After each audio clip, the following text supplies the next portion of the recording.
It's good to be out with all of you tonight. And by all of you, I mean the few of you that are in here. This is like a low ratio tonight. So, we are going to talking through another aspect of the heart here tonight in the lesson, the respectful heart. Most of our text tonight will come out of 1 Samuel starting in chapter 24, and we'll look at 24 through 26, those chapters, as we go through the material here tonight. I did want to start off with just a little background again, as we're kind of chronologically following David through his life here. He is gone from being the slayer, the shepherd boy, right, who's picked out of the field, to being the slayer of the giant, to now being pursued by King Saul, being chased relentlessly by him. And then we're going to have a couple situations that come up here over these 3 chapters that are going to challenge David. But in all this, we'll be looking at this idea of him showing respect and talking through that tonight. So if you would, if you have your Bibles open here, I'm going to take us over to chapter 24 and start there. And if someone would read the first 11 verses of chapter 24 for us tonight. Thanks, Elliot. Yes, please. Now when Saul returned from pursuing the Philistines, it was reported to him, saying, Behold, David is in the wilderness of En-gedi. Then Saul took 3,000 chosen men from all Israel and went to search for David and his men in front of the rocks of the mountain goats. And he came to the sheepfolds on the way, where there was a cave, and Saul went in to relieve himself. Now David and his men were sitting in the inner recesses of the cave, and David's men said to him, Behold, this is the day of which the Lord said to you, Behold, I am about to hand David over to you, and you shall do to him as it seems good to you. Then David got up and cut off the edge of Saul's robe secretly. But it came about afterwards that David's conscience bothered him because he had cut off the edge of Saul's robe. So he said to his men, Far be it from me, because of the Lord, that I would do this thing to my Lord, the Lord's anointed, to reach out with my hand against him, since he is the Lord's anointed. And David rebuked his men with these words, and did not allow them to rise up against Saul. And Saul got up, left the cave, and went on his way. Afterwards, however, David got up and went out of the cave and called after Saul, saying, My Lord, the king. And when Saul looked behind him, David bowed with his face to the ground and prostrated himself. And David said to Saul, Why do you listen to the words of men who say, Behold, David is seeking to harm you. Behold, this day your eyes have seen that the Lord had handed you over to me today in the cave, and someone said to kill you, but I spared you. And I said, I will not reach out with my hand against my Lord, because he is the Lord's anointed. So, my father, look at the edge of your robe in my hand. For by the fact that I cut off the edge of your robe and did not kill you, know and understand that there is no evil or rebellion in my hands, and I have not sinned against you, though you are lying in wait for my life. All right, thanks, Elliot. Okay, so you have this story. Saul, being the king, goes out to battle the Philistines, but then instead of keeping up that effort, he finds out where David is at. His hatred for David, or fear of David, however you want to look at this, is so great that he takes 3,000 men and he goes out and he pursues David. And what's Saul doing on his journey? Every 8-year-old boy in the room would giggle when you read this in class. So what's he doing in verse 3? You are going to have to participate, so just to get it out here now. Going potty. The literal word is he's covering his feet, so you understand that concept of what he is doing. Apparently, caves were the old-timey little rest area stops, I guess. So that's where he went. He goes into the cave for a little privacy. He's in an extremely vulnerable moment, and the guy who's trying to kill you is now completely, literally exposed in front of you. And what do David's men say? Hey, this is a gift from God. He's brought him right here to you and left him completely vulnerable. You got to look at this in the right way. You should kill him now. And what does David say?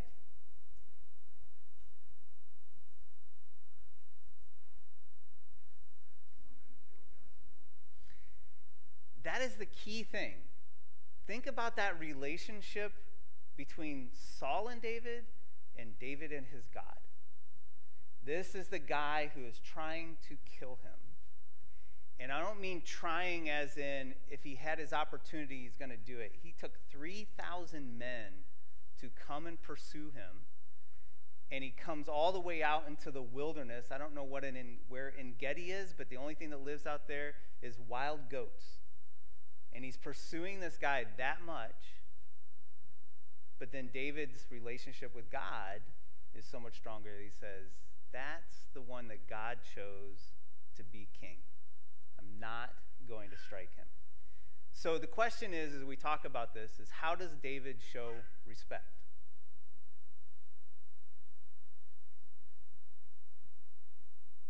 And you can't say he didn't kill him. That's the easy answer. We already know that one. How does he show respect? All right, do we need to do the little hand song again? Wake you all up? Tammy?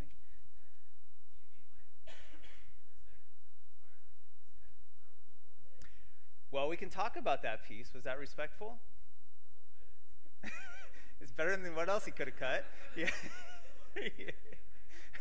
In comparison, maybe. He feels a little bit bad about it, right? And he goes back out and he confesses that, I'm sorry I ruined your cloak. Drew? So obviously there's the mercy then, but there's also the submission in this confrontation after. Yeah. Like submitting to the authority. And I showed you this mercy, and I pledge my allegiance almost to you as long as you're willing, or not working with the king. Yeah. What's he do in, I'm sorry, Ellie, go ahead. Okay, what's David do in verse 8?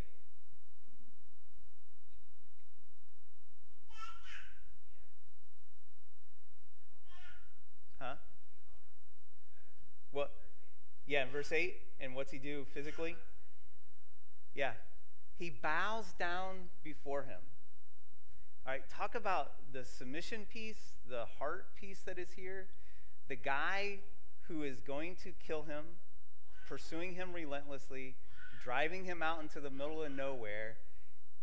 It looks like God gave him over to him, and David chooses to understand the anointed one. I'm not going to touch him. And he shows him even more respect by bowing down in front of him, even though he's got to be borderline now the worst king ever. So I would have been tempted just to launch the little clip of his robe that I took off, show him the knife that I used, and say, hey, buddy, you owe me, right? But David doesn't. He bows and gets prostrated. I got Drew back there, but you... So, one part that strikes me on this, David's the anointed one at this point. Yeah. Yet he still calls Saul the anointed. What's your thought on that? That part kind of confuses me. Like, I can see why David's doing it in some way if he's just overly respectful for it, but from everything you expect from him, he is the Lord's anointed, and God did deliver Saul. Right. Yeah, so it is clearly at this point in time that David has been anointed. As we talked about last night, his brothers obviously all know about this as well too. And there's several other, Samuel knows about it, those kind of things. And when you look at these scenarios, the only time that David brings this up is clear into 2 Samuel in chapter 6 when he brings in the ark successfully and Michal makes fun of him. That is the only time he brings it up, that God chose me over your dad. And that's the only time he brings it up. Saul will bring it up in both of or at least he alludes to it once and he mentions it directly in chapters 24 and 26. Drew? Yeah, just thinking about Shiver, I mean, I'm sure everybody has heard the phrase, respect is earned, not given. I feel like from a godly perspective, respect is given, it's not earned. We respect everybody, no matter how wrong they are. The worst person in the world, we have to give them respect because they're an image bearer of God. Right. And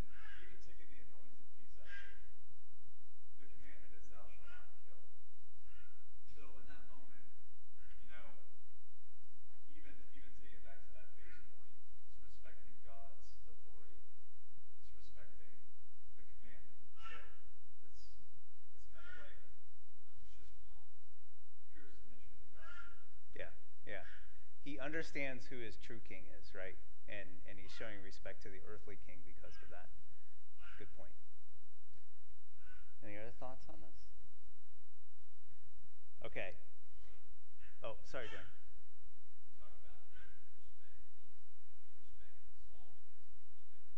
Right.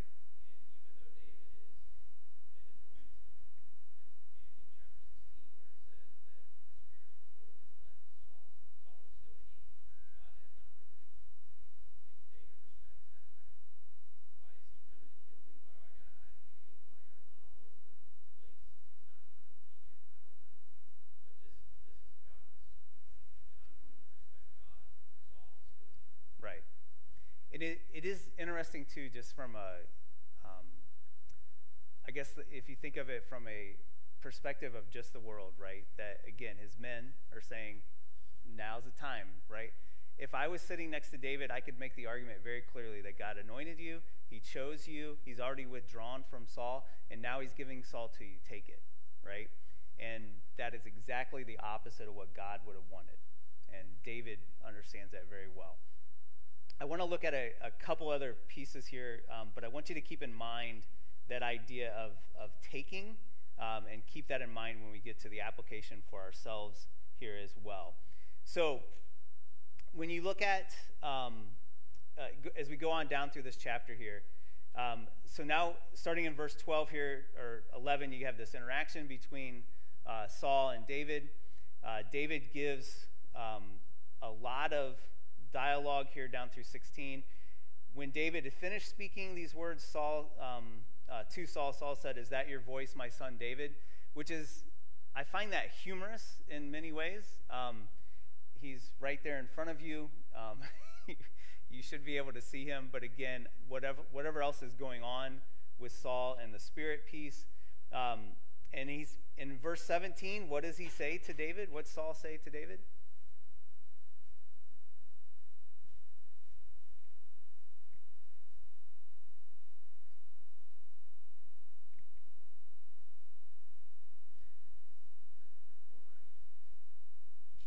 That too. Yes. I just want to say, maybe that was Saul's way of saying, I can't believe that's you saying that. It could be, yeah, what he thinks is a great enemy to him. He's been given into his hands, and maybe that's why he's saying that. Can that really be you? Yeah, that's a good point, John. But he looks at him and he says, "You are more righteous than I, and for you have dealt well with me, while I have dealt wickedly with you." All right, Kathy? So I did a little word study on righteous a while back, and it literally means to be in right relationship with others, in right relationship with God. Nice, yeah. And they both, I mean, obviously it's God first, but Right. if you're doing right by God, you're doing right by others. By others, too. That's a great point. So that if you can hear Kathy, it's that idea of righteousness is being in a right relationship with God and a right relationship with others, and obviously in that order. And you clearly see that in David, and you see it missing in Saul as well. The other piece I want to bring up here too, and I'm sorry I skipped this. In verse 12, David says, "May the Lord judge between you and me, and may the Lord avenge me on you, but my hand shall not be against you." So how does Saul actually die? Because we're not going to actually talk about this through the course of the classes here. Yeah. Right. David has nothing to do with it. God, by design, takes David completely out of the picture, and he's nowhere near around the battle that goes on with the Philistines. The other piece that comes out of this, too, if you like to see God's perfect plan coming into play at different times, do you guys remember who Saul was battling and who he was fighting against when he failed to follow the orders? What tribe that was? Starts with an A and ends with a Lakite. Yeah. The Amalekites, okay? And King Agag is the one that he does not kill, and Samuel the prophet slaughters him. At the end of Saul's life, if if the person is not lying to David when you get over to 1 Samuel or 2 Samuel chapter 8, it is an Amalekite who kills him and then takes his crown and his cuffs and brings them to David and says, look at this great thing that I did for you. In a show of respect, though, does anybody know? I know this wasn't in the reading piece of it, but what does David do to the Amalekite? He kills him, and why does he kill him? Right. You didn't respect God's anointed? Why did you think that that was okay to do that? And then there's going to be a couple other idiots that come along later on who killed their master, and David's going to say the same thing to them.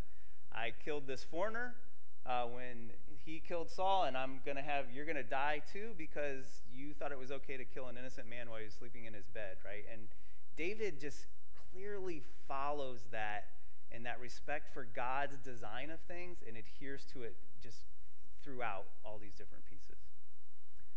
So I've been talking a lot. Any other thoughts around this? I love you guys. Okay.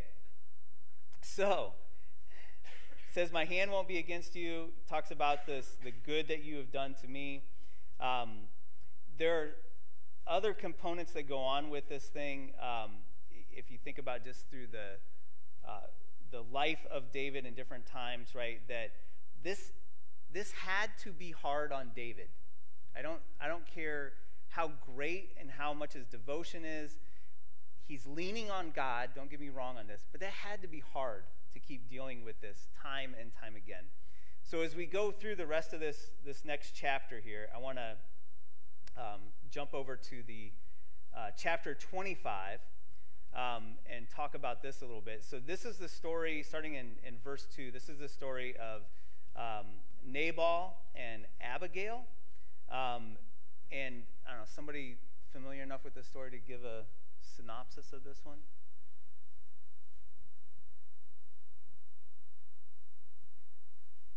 Be brave.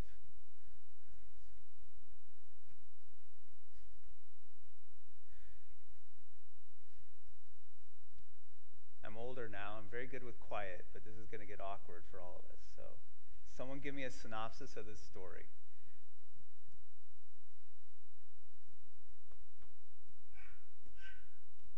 That's close. There was some yelling.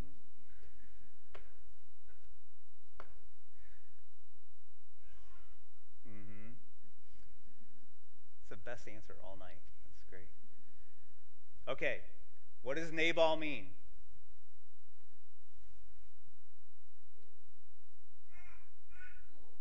Thank you, Lauren. Nabal means fool. Abigail is his wife. Somehow the fool is extremely wealthy, and it's the time for shearing of the sheep. And all the time that he has been and his men have been out in the wilderness with his sheep, David's men, anytime they were around, watched over them, protected them, and guarded them. And so it's time to shear the sheep. I know nothing about the physical sheep kind of thing. I don't know what that process is, but apparently there's a party when you shear them, and unfortunately for the sheep, they lose their wool, and some of them get eaten. And so they slaughter some of the sheep at the same time.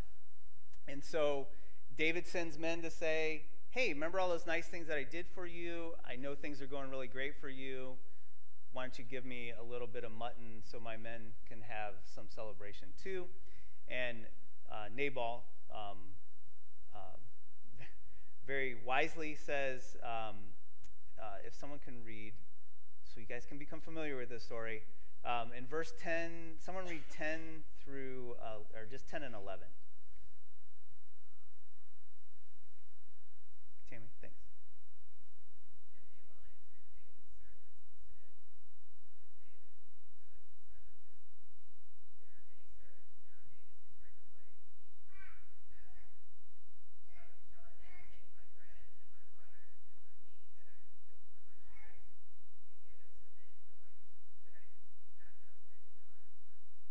Okay. Does that sound respectful? Sound like Nabal's very thankful for all the times that David's men helped his men out? Yeah, he makes it a point to make him sound like he's some sort of total outsider rogue, right? That just happens to be showing up lately. And lumps him in a group with other people that seem to be doing the same thing, which is kind of funny. Okay, so they leave, and then someone, they come back to David, they tell him what was said, and if someone could read verse 13. Drew. David said unto his men, Gird ye on every man his sword. And they girded on every man his sword, and David also girded on his sword. And they went up after David, about 400 men, 200 of those by the stuff. Okay, so I have no idea how big Nabal's family is, but 400 men seems a bit excessive in my estimation of things. But what do you think David is going to do with the 400 men who girded on their swords? Yes, it's a battle at the OK Corral. I think he's going to have all the sheep that he wants, and I think everybody's going to be slaughtered, is what he's obviously working towards. And so, okay, does anybody know what happens next?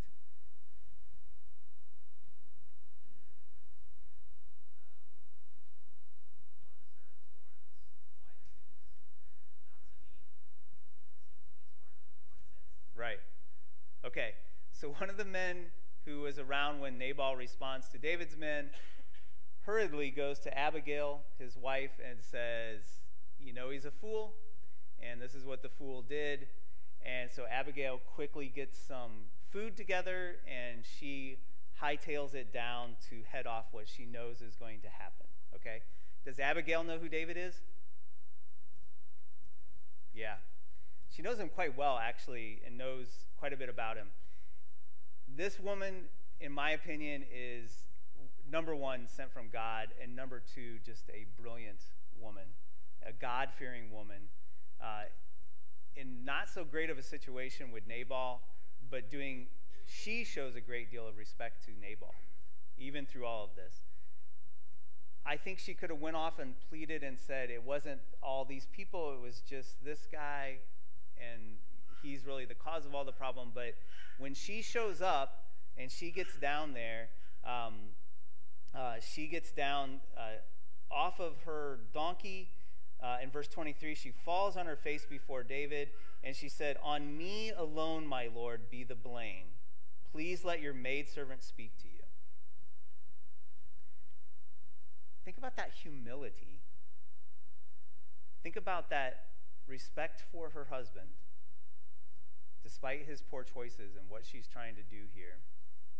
And so, in the rest of the story, she reasons with David, and she points out to him, Nabal's, again, not the greatest man. His name means folly, but your maidservant just wasn't there. And so she makes this plea, and then she goes on in verse 26, therefore, my Lord, as the Lord lives and as your soul lives, since the Lord restrained you from shedding blood and from avenging yourself on your own hand, now then let your enemies and those seek evil against my Lord be as Nabal. And then she gives this gift to him. And then the key piece here in verse 32, David says to Abigail, blessed be the Lord, the God of Israel, who sent you to me this day, and blessed be your discernment, and blessed be you who have kept me this day from bloodshed and from avenging myself by my own hand. This is David sitting in a cave saying, I'm not going to avenge myself, to now being upset about not getting fed, and it was going to avenge himself. The drastic change in that, but still a man after God's own heart. And God sends this wonderful, intelligent, brilliant woman as his servant, and David listens and yields to what she says and does not avenge himself. And so, again, I hope you see the thematic piece of the respect playing out in this, and obviously, more importantly, David's respect for God through all of this. All right, thoughts, comments? One thing for sure, Brian, with the two of them, it was opposite the tracks in that particular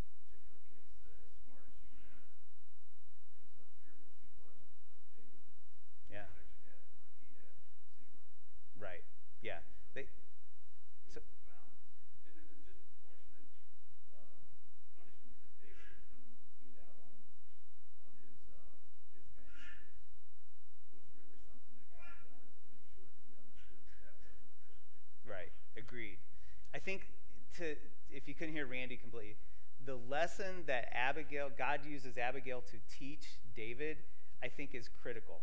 And I think it's critical because in the next chapter, David's going to have a very same opportunity to kill Saul one more time, and he's not going to take it. Sorry to be the spoiler if you hadn't seen this movie. So I think Abigail, though, is the linchpin, and this whole interaction is the linchpin to get him into the right mindset and to reset him and get him looking back to the Lord again. I think if he had killed Nabal, then it kind of would have went off the rails. And I know that's total speculation, but I think that's where he was heading, because to Randy's point, 400 men is excessive. You do not need 400 people to go after whatever Nabal's people got. And clearly the servants didn't like Nabal. I would have just thrown down the sword and go, I didn't do it, if I was one of his servants. But he says, I was not going to leave a man alive. Elliot. One thing is we were reading this, I think, a little bit more, but like Calebite, I wasn't really sure what that meant. But apparently it's descended from the lineage of Caleb, Yeah. Joshua's assistant or second in command. So this person who knows how long connected that family was, but it's put in there for a reason. Yeah. The fact that David has 400 armed men plus 600 or more, right? Because some stated like at this point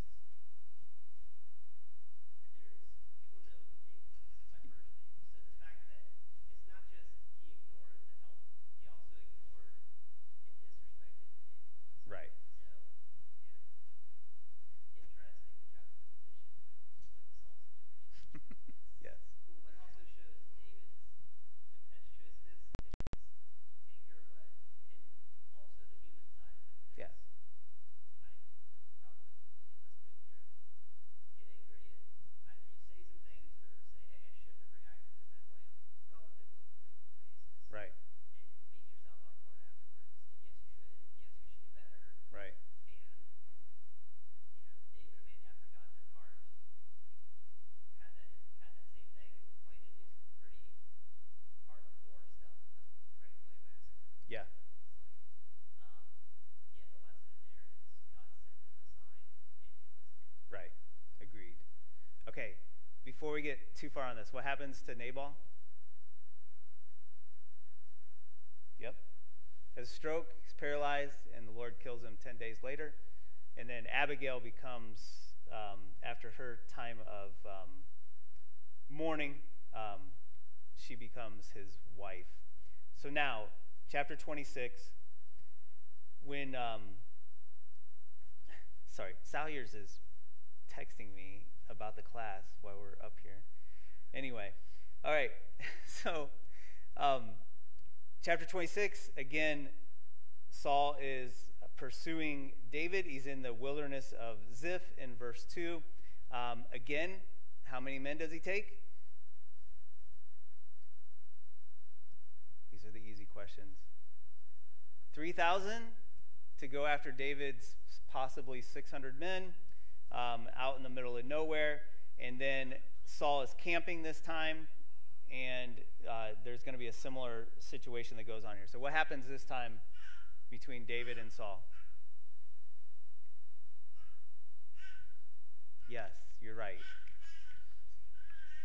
I need some translation, but you're very close. Okay. Last time we saw Saul in this situation, he was extremely vulnerable. Is he vulnerable this time? Doesn't he dress like ordinary? No, he's asleep. Yeah, this is the one where he's asleep. He's camping with all of his soldiers. He's asleep. The Lord is involved in this because David is able to get up this close, and the Lord had caused the sleep to go on them. But sitting next to Saul is his water jug and his spear. And they get up there, and David's companion Abishai says, let me just take care of this. It won't take me 2 strokes of this spear. 1 and we're done, and we're out of here. And David again, in verse 9, says to him, do not destroy him, for who could stretch out his hand against the Lord's anointed without guilt? Right? Again, David being respectful, not so much to the person, but definitely to the position and to the God who put him there. And then he goes on and he says, surely in verse 10, I will not strike him, or his day, for his day will come that he dies, or he will go down in battle and perish. Lord forbid that I should stretch out my hand against the Lord's anointed. And they take the spear and the water jug, and then they go over to the other side of the hill, and they start yelling. This time he has this interaction with Abner, who is the commander of the army for Saul, and makes fun of Abner. Abner failed to protect his king. The enemy should not have been able to get that close and should have been put to death. And so there's some interaction there and some banter that goes on there as well. Tell me what you're thinking.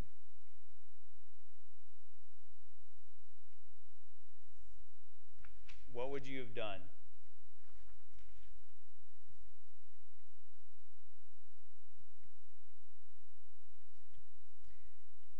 So we talk. Is that a,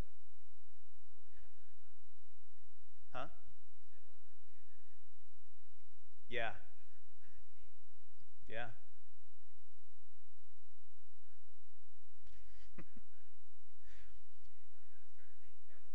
No, I try to put myself there too, and I'm like, this is the second time. Did I miss the opportunity the first time God's given to me again? Drew? Just depends on whether or not we decide to submit ourselves to God in that moment. Beautiful thought. 100% agree. Drew? I like in verse 9, David's response to Abishai, for who can stretch forth his hand against the Lord's anointed and be guiltless? So, right, you can do it, but you're going to have this guilt before the Lord. So, all throughout all of this, David understands who God is and what who Saul is, and what killing Saul would do not only to him but to his man himself. Right. You can do it, but you will have this guilt before the Lord, and I'm not going to do it. Okay. Thank you for bringing that up. His verbiage there is very similar to exactly what Abigail rationalizes with him to get him to not do what he's going to do. She tells him, if you look back on your life and you do this, you're going to have this guilt, and you have blood on your hands. And this time, that's almost exactly, at least it seems like David is alluding to that same comment. Yeah. Sometimes we have situations like this in our own life, not particularly this, right? Is God wanting me to do this or not? Right? Am I doing everything? And I've always heard some people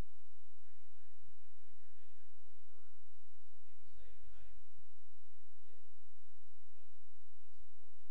to remember that in whatever thing that we're thinking or whatever decision we're making, is this going to bring glory to God? Right. And the respect that David shows to God brings him glory. And that's how he's guiding the decision of Abishai's heart. I think that is wonderful encouragement. Right. I agree.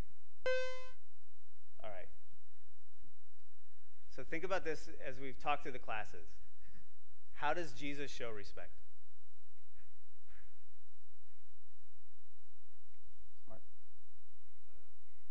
When he was in the trial, he said he had to still respect the high priest, Yep. even though he was being mistreated. Yeah. He said, "This is God's anointed high priest." Right. Okay. So in the trial? Ellie? Not to mention names here, but when he was out with the apostles and the Roman soldiers came to get him, right, and like pretty much was, hey, I'm gonna go with them, right? Let's not fuck with us. And then went in front of the Roman commander of the region and showed him respect and talked to him. Yep. Even though he could have done whatever he wanted and he had the power to do so. Yeah. The man was in a place of power, earthly power, but still established, and he showed him respect there. Okay. Dwayne? One that amazes me is when the scribes and the women called him good teacher. Yeah. He says, don't call me good, there's only one that's good, it's my Father in heaven. Right. Describe more than that. Right. No, that's very good. You said render his seat. Sorry. That's okay. Lauren and then Drew. Then you.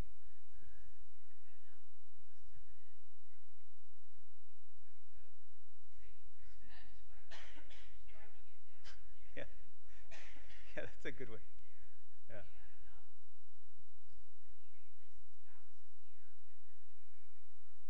Yeah. Yeah. That's a great one, Lord. Drew. Oh, okay. What were you saying, Randy?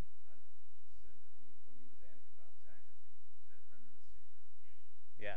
Whose likeness is on it? Give it back to him. You look in. I'll give a couple of examples here, and I want to move on. But not want to. We have to. In Matthew 23, when he talks about respect the position of the Sadducees and Pharisees because they sit in the chair of Moses, these are the same people that he's going to go on to pronounce these woes against, but they are there. And then Philippians 2, verses 5 through 11, specifically in 6, not regarding equality with God, a thing to be grasped. So the question for us, how do we show respect?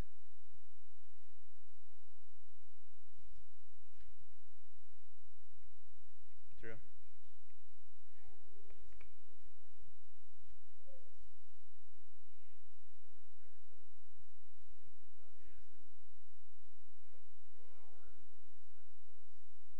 Okay. All right. What did Eve want in the garden?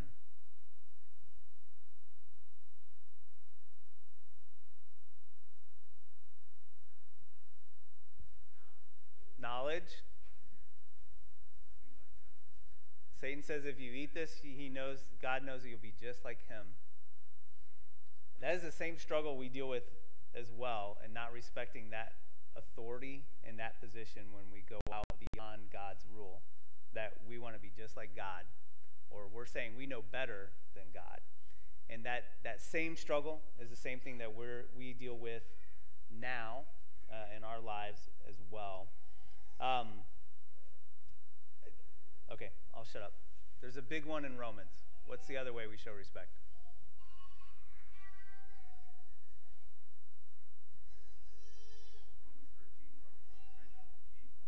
Yep. That's exactly who put the government in position. God. Was Saul a good king? Do you remember all in the little kids classes they used to have the pictures of the kings, and some would be frowny faces and some would be smiley faces, right? And they had all those things. There's a lot of frowns when you go back through there, but every single one of those was put in place by God for a reason. You may not like who's sitting in the position. That's not what respect is about. You will respect the position, and you'll do it because your God, who you truly respect and fear and revere, says that I'm the one to put him there. And you are going to respect them. And that should change. We should be different than the world around us. And I know politics is a fun topic. So the other one I'll put in here before I get dinged is I want you to think a lot about thankfulness. And David wrote a lot of Psalms about this, and I spent too much time on the history part of this too, but David wrote a lot of Psalms about this too. Showing gratitude is in my opinion, is one of the greatest and most simplest ways to show respect.